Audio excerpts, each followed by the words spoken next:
Okay, hello everyone, welcome back to simplified studies. और आज का हमारा टॉपिक है मैन्योर एंड फर्टिलाइजर्स। ठीक है, तो आज हम पढ़ने वाले हैं। अब देखो, मैन्योर एंड फर्टिलाइजर पढ़ने वाले हैं, बट मैन्योर और फर्टिलाइजर से पहले हम कुछ बात कर लेते हैं आपके प्लांट ग्रोथ की। ठीक है, अगर बात करो सिंपल प्लांट ग्रोथ की, तो प्लांट को ग्रोथ करने के लिए आपका न्यूट्रिशन चाहिए। ठीक है, इन्हें क्या चाहिए? न्यूट्रिशन चाहिए, वाटर चाहिए, मतलब ये सारी बेसिक चीज़ें इनको चाहिए बेसिकली। अब जैसे एयर है, एयर तो ये डायरेक्टली आपका एटमॉस्फेयर से ले सकते हैं। ओके, तो बाकी जो बचेगा न्यूट्रिशन, वाटर, तो ये बेसिकली मिलेगा कहाँ से इन्हें? ये आपका इन्हें मिलेगा सॉइल से। ठीक है, तो सॉइल में अगर जो है अमाउंट ऑफ न्यूट्रिशन अगर कम हो जाएगा, अगर सॉइल में अमाउंट ऑफ न्यूट्रिशन कम हो जाएगा, तब तो आपको जो है प्लांट ग्रोथ करने में प्रॉब्लम होगी। मतलब प्लांट आपका ग्रोथ बहुत ही कम तरीके से करेगा या फिर धीरे करेगा। ठीक है, तो हमने क्या किया कि उसके लिए हमने कई सारे मेथड्स निकाले। ठीक है, हमने उसकी रिप्लेनिशमेंट के लिए, रिप्लेनिशमेंट मतलब कि जैसे कि किसी भी एक बार क्रॉपिंग अगर की गई है, क्रॉपिंग एक बार हो जाती है, तो उस क्रॉपिंग को मतलब जो बैलेंस करने के लिए, जो न्यूट्रिशन सॉइल के ख़त्म हुए हैं उसको बैलेंस करने के लिए हम क्या करते हैं? डिफरेंट वेरियस रिप्लेनिशमेंट मेथड्स इस्तेमाल करते हैं। रिप्लेनिशमेंट मेथड्स हम यूटिलाइज करते हैं या फिर यूज़ करते हैं। अब देखो, रिप्लेनिशमेंट मेथड्स में बेसिकली आपको तीन तरह के जो है आप आपको तीन तरह के मेथड्स मिल सकते हैं। पहला आपका आता है क्रॉप रोटेशन। ठीक, क्योंकि ये सबसे ट्रेडिशनल है। दूसरा आता है मैन्योर, और तीसरा आता है एडिंग फर्टिलाइजर्स। ठीक है, अब देखो, अब हम बात करते हैं पहले क्रॉप रोटेशन का मतलब क्या होता है। अगर क्रॉप रोटेशन की बात करोगे, ठीक है, जनरल आप क्रॉप रोटेशन की अगर बात करते हो, तो क्रॉप रोटेशन, अब देखो क्रॉप रोटेशन, अब इसमें ये रोटेशन का मतलब क्या होता है?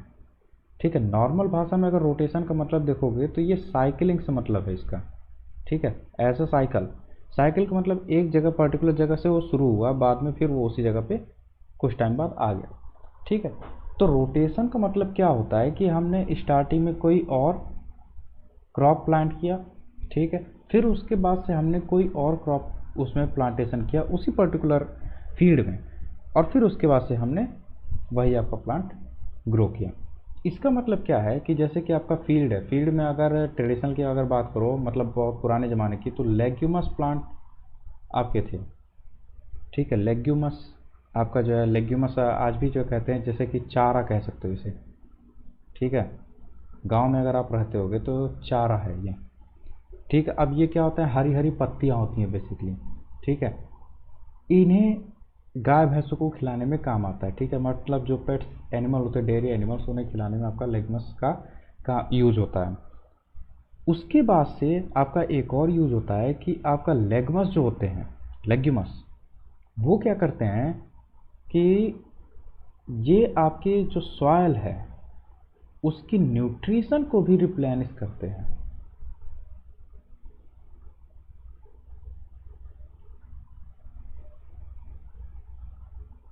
ठीक है, यही जो सॉयल हैं ये आपकी न्यूट्रिशन को भी रिप्लेनिश करते हैं, और फिर उसके बाद से आप वीट, पैडी या फिर मेज जो भी आपका ग्रो करना चाहो आप ग्रो कर सकते हो। ठीक है, तो ये बेसिकली क्रॉप रोटेशन है। अब देखो, यहाँ पे मैं एक चीज़ और आपको कहना चाहूँगा कि जैसे कि बात डेफिनेशंस की होती है, ठीक है, कि डेफिनेशन लिख देना चाहिए तो ज़्यादा अच्छा रहेगा। तो देखो, डेफिनेशन के लिए मैं अलग से एक पीडीएफ बना दूंगा। ठीक है, उस पीडीएफ को आपको कैसे लेना है वो मैं आपको बाद में बता दूंगा। ठीक है, लेकिन वो पीडीएफ चैप्टर ओवर होने के बाद आपको आराम से मिल जाएगी। पहला काम है आपका समझना। ठीक है, पहला बेसिक काम है आपका चैप्टर को समझना। तो आप पहले अभी चैप्टर समझो कि चैप्टर में एक्चुअली है क्या। ठीक है, उसके बाद से फर्दर हम आपके नोट्स में जो है हर चैप्टर का मैं प्रोवाइड कराते जाऊँगा, उसमें कोई आपको प्रॉब्लम नहीं होगी। नोट्स आपको ऐसा नहीं होगा कि हाँ आपको नोट्स बनाना ही बनाना है। आप एनसीईआरटी लेके आप इस चैप्टर को पढ़ सकते हैं, या फिर जो भी आपके पास बुक है, कई स्कूलों की अपनी बुक होती हैं, तो जो भी बुक है आप लेक्चर पढ़ो, लेक्चर के साथ साथ आप बुक पढ़ते जाओ, ठीक है। जो भी इसमें है वो सारी आपके बुक में मिल जाएगा, ठीक। बट ये मतलब एक इफ़ेक्टिव तरीका मैं बता रहा हूँ जिससे कि आपको तैयार भी होता जाएगा और आपको नोट्स बनाने की ज़रूरत भी नहीं पड़ेगी, ठीक है। तो ये था आपका क्रॉप रोटेशन। दूसरा आपका आता है, अब यहाँ पे आता है बात मैन्योर की, ठीक है। तो बात करते हैं मैन्योर की। मैन्योर होता क्या है? तो मैन्योर आपका एक नेचुरल सब्सटेंस होता है, natural substance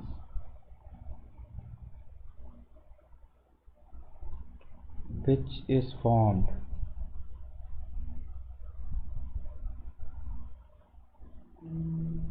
by the decomposition of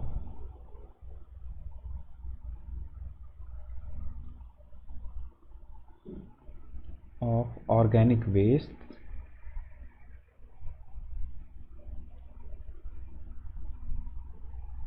अब ऑर्गेनिक वेस्ट में क्या क्या आ जाएंगे आपके? ह्यूमन वेस्ट, ठीक है, और साथ ही साथ आपका एनिमल वेस्ट, ये दोनों आपके आ जाएंगे, ठीक है। ये ऑर्गेनिक वेस्ट हो गए, ठीक। And dead decaying matters, and dead decaying, या फिर जो हाँ, ये डेड डिकेइंग मैटर का मतलब ये हो गया डिकम्पोजिशन ऑफ ऑर्गेनिक वेस्ट, या फिर यहाँ पे ऑब्लिक करके लिख सकते हो, ऑब्लिक डेड डिकेइंग मैटर्स। अब देखो डेड डिकेइंग मैटर्स मैंने क्यों लिखा है, उसका रीज़न ये है, जैसे ऑर्गेनिक वेस्ट की अगर हमने बात की तो उसमें ह्यूमन वेस्ट या फिर एनिमल वेस्ट आ गया, बट अगर जो डेड डिकेइंग मैटर की बात करोगे तो मतलब जो प्लांट्स हैं, ठीक है, डेड प्लांट्स, वो भी आपके इस पर्पज़ के लिए यूज़ किए जा सकते हैं, ठीक। तो मैन्योर आपका बेसिकली जो है नेचुरल सब्सटेंस होता है, यानी नेचुरल अकरिंग है। ये आपके डिकम्पोजिशन के कारण से बनता है, जो आपके ऑर्गेनिक वेस्ट होते हैं उनके डिकम्पोजिशन के कारण से बनता है, या फिर आप कह लो डेड डिकेइंग जितने भी मैटर्स होते हैं उनके डिकम्पोजिशन से, या फिर जो जब वो सड़ जाते हैं उससे बनता है, ठीक है। तो एक थोड़ा सा ओवरव्यू देता हूँ कि मैन्योर आखिरकार बनता कैसे है, ठीक है। मैन्योर में अगर देखो तो आपका एक पिट होता है, पिट, ठीक है, पिट का मतलब होता है गड्ढा, ओके। अब हम क्या करते हैं, इस पिट में आपका जो है एनिमल्स के वेस्ट, ठीक है, एनिमल वेस्ट, ह्यूमन वेस्ट और आपका प्लांट्स, कुछ आपके प्लांट्स, ये तीनों आपके जो है इसमें रख दिए जाते हैं, ओके।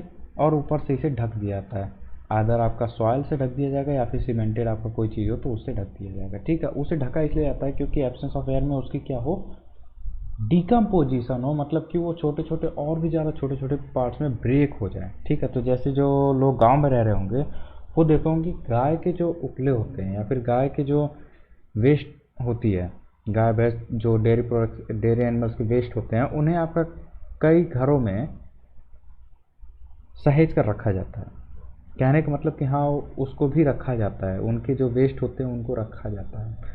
उनको रखा इसीलिए जाता है क्योंकि जब बात आती है मैन्योर एंड फर्टिलाइजर्स की, तो मैन्योर आपका फर्टिलाइजर से बेहतर होता है। क्यों? क्योंकि एक तो ये नेचुरल सब्सटेंस है, ठीक है,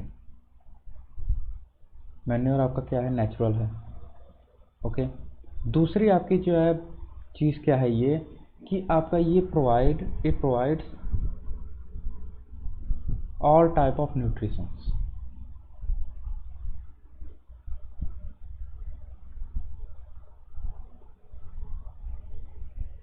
ठीक है। मतलब कि मैन्योर आपका जो है हर टाइप का न्यूट्रिशन आपको प्रोवाइड करता है। कि ये मतलब मैन्योर के बारे में है कि मैन्योर आखिरकार होता क्या है, ठीक है। अब वहीं बात करते हैं हम फर्टिलाइज़र की, ठीक है। नेक्स्ट हम बात करते हैं फर्टिलाइज़र की। तो अगर फर्टिलाइज़र्स की बात करो तो फर्टिलाइज़र मैन्योर का अप्रॉक्सीमेटली अपोजिट होता है। अगर आप अपने क्लास की बात करो तो एग्जैक्टली अपोजिट होता है, ठीक है। तो ये आपका क्या है, it is a chemical substance, a chemical substance which helps to improve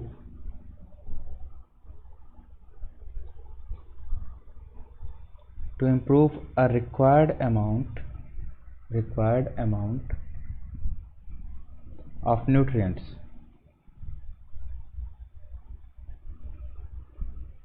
ठीक है। तो मतलब कि जो जो आपके न्यूट्रिएंट ज़रूरी हैं वो न्यूट्रिएंट्स आपके यहाँ पे मतलब रिक्वायर्ड अमाउंट में जो आपका फर्टिलाइजर्स देता है, और वो केमिकल सब्सटेंस होता है। ठीक है, इसका मतलब क्या हो गया, ये फैक्ट्रीज में बनता है ये। ओके, तो ये चीज़ ध्यान रखना कि आपका मैन्योर मैनुअली बनाया जा सकता है, मतलब घर पे बनाया जा सकता है, आपका एक तरह से कह लो होममेड रेमेडी है वो न्यूट्रिशन रिप्लेनिशमेंट का। और फर्टिलाइजर्स क्या है, ये आपका इंडस्ट्रियल आपका मेथड है रिप्लेनिशमेंट का। ठीक है, तो फर्टिलाइजर्स आपका बेसिकली किस किस चीज़ को जो है अगर देखा जाए स्ट्रेंथन कर सकता है, या फिर न्यूट्रिशन की डिमांड्स क्या कंप्लीट कर सकता है, तो वो आपका आता है जिंक हो गया, फॉस्फोरस हो गया, ठीक है, फिर उसके बाद से आपका आयरन हो गया। तो इस तरह से आपके जो है जितने भी पर्टिकुलर एक एक एलिमेंट्स की या फिर एक एक पर्टिकुलर सब्सटेंस की जो है न्यूट्रिशन की आपकी रिक्वायरमेंट ये बढ़ाता है। मतलब कि क्या कहते हैं उससे कि मतलब उसके जो न्यूट्रिशन है उसकी ज़रूरत होती है उसे हम फर्टिलाइजर्स कहते हैं। और मतलब जो न्यूट्रिशन उसे ज़रूरत होती है उससे ज़्यादा या फिर उतने के बराबर में जो पर्टिकुलर वही चीज़ देता है उसे हम फर्टिलाइजर्स कहते हैं। पर्टिकुलर वही चीज़ का मतलब क्या हो गया कि ये केवल एक पर्टिकुलर स्पेसिफिक चीज़ की हाई अमाउंट देगा। ठीक है, बट मैन्योर में हमने क्या पढ़ा था कि वो हर चीज़ की इक्वल अमाउंट देगा। जैसे विटामिन है, कैल्शियम है, जिंक है, फास्फोरस है, फेरस है, इसी तरह से आपका हर एक एलिमेंट की वो देगा। ठीक है, तो अब हम बात करते हैं कि मैन्योर और फर्टिलाइजर्स में बेसिकली डिफरेंस क्या है हमारा। ठीक है, मैन्योर और फर्टिलाइजर्स, ठीक है, इनमें अगर डिफरेंसेस देखें तो इनमें पहला डिफरेंस आपका आता है कि मैन्योर जो होता है ये आपका नेचुरल होता है, नेचुरल सब्सटेंस होता है, और वहीं पे आपका फर्टिलाइजर से ये आपका इंडस्ट्रियल सब्सटेंस होता है। ठीक, दूसरी चीज़ मैन्योर आपका जो है all type of nutrients provide करता है, all type of nutrients provide करता है। और ये क्या करते हैं, specific type of nutrients provide करते हैं, स्पेसिफिक टाइप ऑफ न्यूट्रिएंट्स। फिर उसके बाद से और भी कई सारे आपके जो है मतलब डिफरेंसेस हैं। मैन्योर आपका क्या कहते हैं, फील्ड की आपकी जो है कैपेसिटी बढ़ाता है, सॉइल कैपेसिटी बढ़ाता है, मतलब जो सॉइल बाइंडिंग कैपेसिटी एक्चुअली ये उसे बढ़ाता है। ठीक है, उसके बाद से फर्टिलाइजर जो होते हैं, फर्टिलाइजर्स आपका क्या करते हैं कि वो सॉइल बाइंडिंग कैपेसिटी नहीं बढ़ाते हैं, बल्कि एक particular specific type of nutrition जो होता है उसे उनकी इंक्रीज करता है, उससे देता है। ठीक है, तो फर्टिलाइजर्स की अगर बात करूँ तो DDT आपको फर्टिलाइजर्स के तौर पे जो शायद यूज़ किया जाता था, नहीं DDT नहीं यूज़ किया था, वो इंसेक्टिसाइड था। तो वो अब तक का वर्ल्ड का सबसे मतलब खतरनाक इंसेक्टिसाइड था वो, इसलिए उस पर बैन लगा दिया कि ठीक है। तो अब देखो क्वेश्चन ये आता है कि मैन्योर यूज़ करें या फर्टिलाइजर्स यूज़ करें। ठीक है, क्वेश्चन ये आता है कि मैन्योर यूज़ करें या फिर फर्टिलाइजर्स यूज़ करें। बट अगर ईल्ड अच्छी चाहिए, for better yield use both. अब देखो बोथ क्यों कह रहा हूँ, दोनों क्यों कह रहा हूँ मैं, उसका कारण ये है कि मैन्योर जो होता है और फर्टिलाइज़र जो होते हैं, ठीक है, मैन्योर आपका सारे चीज़ों को दे रहा है, जबकि फर्टिलाइज़र आपका स्पेसिफिक चीज़ों को दे रहा है। ठीक है, तो अगर मान लो कि हमारा एक लैंड है, उसमें हमें कोई चीज़ उगानी है और उसके लिए आयरन की ज़रूरत है। ठीक है, अब सॉइल में तो आयरन ऐसा है नहीं कि हाँ बहुत ज़्यादा आपका आयरन की मात्रा हो, तो यहाँ पे हम क्या करते हैं कि फर्टिलाइज़र से या फिर फर्टिलाइज़र कंपनी से हम उसे जो है ख़रीद लेते हैं, आयरन को ख़रीद लेते हैं और उसे फीड में आपका लगा देते हैं। ठीक है, तो मतलब ये है कि मैन्योर और फर्टिलाइज़र का जब कॉम्बिनेशन हम यूज़ करते हैं तो हमारा चीप में भी काम हो जाता है और आपका बहुत ही बेहतरीन ईल्डिंग भी होती है। ठीक है, ये चीज़ क्या रहता है, बेस्ट ईल्डिंग।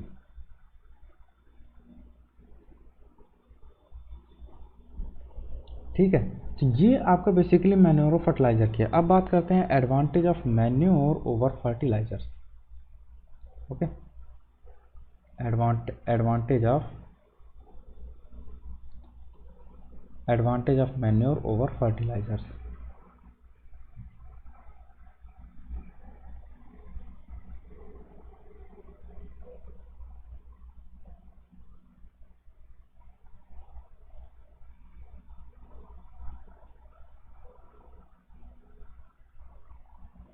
कि एडवांटेज ऑफ मैन्योर और फर्टिलाइज़र की अगर बात करो तो पहले आपकी बात आती है कि मैन्योर जो होता है, मैन्योर आपका नेचुरल सब्सटेंस होता है, ठीक है।